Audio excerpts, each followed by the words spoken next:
నేను గర్వంగా చెప్పట్లేదు, నా దేవుని నామం మహింపడడం కోసమే చెప్తున్నాను. ఒకవేళ గర్వంగా చెప్తే ప్రభు నన్ను క్షమించను కాక.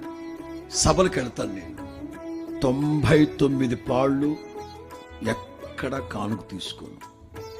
నాతో ఉన్న సేవకుడితో చెప్తాను, కారులో బ్యాగ్ ఉంటుంది, 50,000 లేకపోతే ఒక 1,00,000 రూపాయలు సభలు ఏర్పాటు చేసిన సేవకుడు వెనక్కి తీసుకెళ్ళి చేతులు పెట్టి ఖర్చులకు వాడుకోను.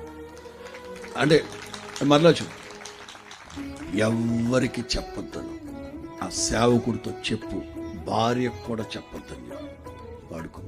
50% నేనే ఇస్తాను. అంటే నా వంతు సరే, దేవుడు నాకు బంగారంటే సంఘం ఇచ్చాడు. 99% ఎవరి దగ్గర కానుక తీసుకో, ఎందుకంటే చాలా ఖర్చు పెట్టుకొని ఉంటాను. నా వంతు నేను చెయ్యాలి, నా వంతు నేను చేయాలి.